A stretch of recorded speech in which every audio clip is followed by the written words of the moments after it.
जय हिंद दोस्तों। कैसे हो आप सब? आई होप सब अच्छे होंगे।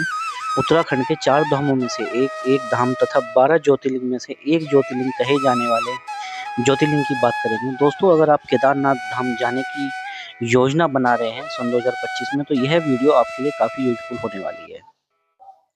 आप दुनिया के किसी भी कोने से या भारत के किसी भी कोने से अगर आप 4 धाम यात्रा का प्लान बना रहे हैं, तो सबसे पहले आपको दिल्ली ही आना होता है। दिल्ली से आप अपनी पर्सनल कार और अपनी बाइक से भी आ सकते हैं।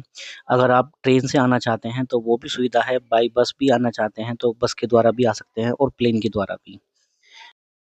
बात करते हैं केदारनाथ धाम कैसे पहुंचे। सबसे पहले आपको निकटतम रेलवे स्टेशन, हवाई अड्डा आना पड़ेगा। दोस्तों, बात करते हैं प्रथम ऑप्शन जो केदारनाथ धाम के नज़दीक सबसे पहला जो रेलवे स्टेशन है वह है हरिद्वार। हरिद्वार का रेलवे स्टेशन छोटे बड़े शहरों से सभी से वेल कनेक्ट है और यहाँ का बस स्टैंड भी सभी छोटे बड़े शहरों से वेल कनेक्ट है। इसी के साथ एक और रेलवे स्टेशन है जो देहरादून उत्तराखंड के कैपिटल सिटी है। वहाँ से भी आप आकर बाय रोड केदारनाथ धाम यात्रा कर सकते हैं। एक और रेलवे स्टेशन है ऋषिकेश।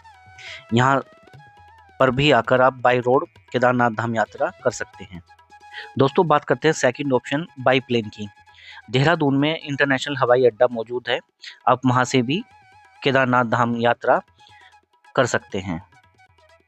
दोस्तों, सबसे पहले मैं आपको यह जानकारी दे दूं, इस वर्ष जो 4 धाम यात्रा कपाट ओपनिंग डेट है वह कौन सी है, जिससे आपको 4 धाम यात्रा करने में सरलता रहे, आसान रहे।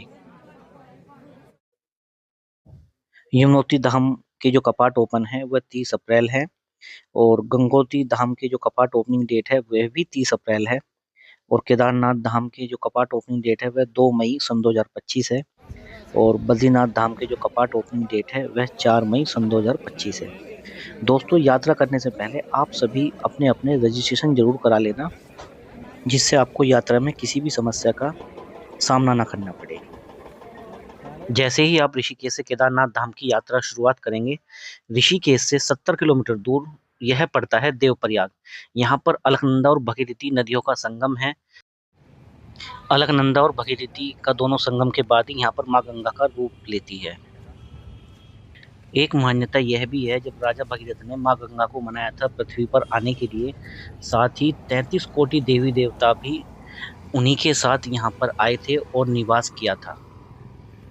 दोस्तों, यहाँ पर वाराशिला और वामन गुफा जैसे स्थान भी हैं। यहाँ पर श्रवण कुमार का बलिदान स्थल भी है। देवप्रयाग एक महत्वपूर्ण स्थान यह इसलिए भी है, यहाँ पर श्रद्धालु गंगा स्नान के बाद धार्मिक अनुष्ठान भी करते हैं। दोस्तों, देवप्रयाग में कुछ देर विश्राम के बाद चलते हैं अपनी हम यात्रा पर।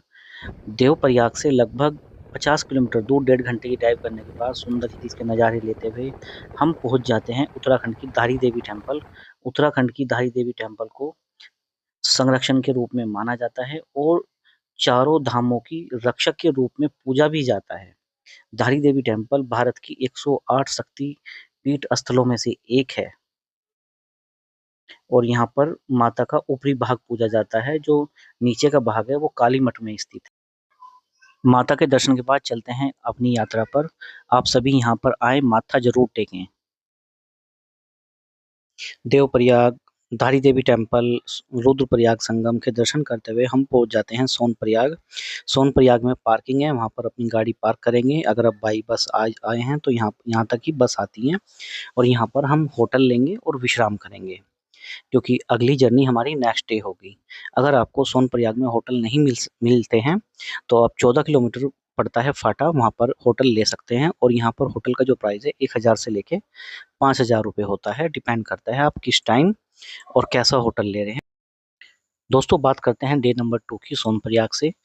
और दोस्तों, मैं आपको बता दूं कि यहाँ से गौरीकुंड के लिए कोई भी निजी वाहन नहीं जाता है, सिर्फ बोलेरो पिकअप ही जाती है जो यहाँ की गवर्नमेंट द्वारा संचालित है।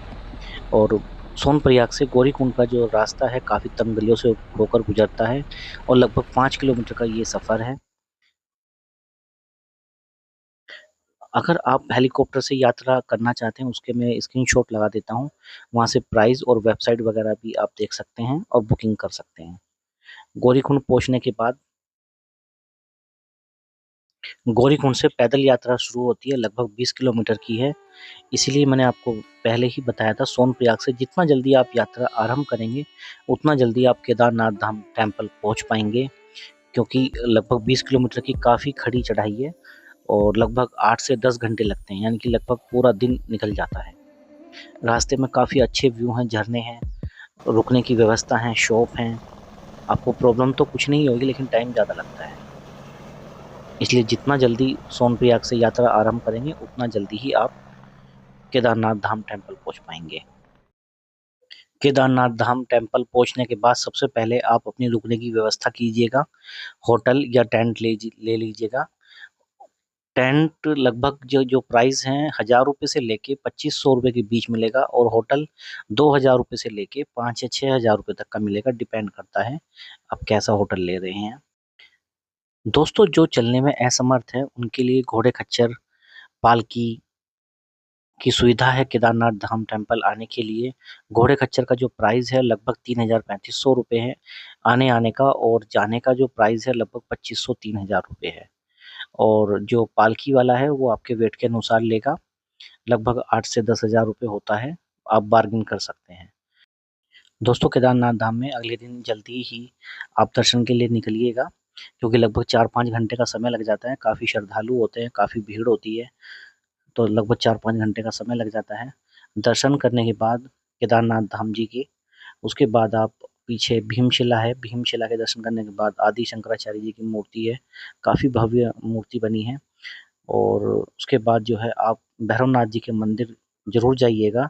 लगभग 1-1.25 किलोमीटर की चढ़ाई है, काफ़ी खड़ी चढ़ाई है, तो इसलिए धीरे धीरे जाइएगा और दर्शन कीजिएगा। ऊपर से जो आपको केदारनाथ धाम का जो नज़ारा मिलेगा काफ़ी खूबसूरत और भव्य होगा।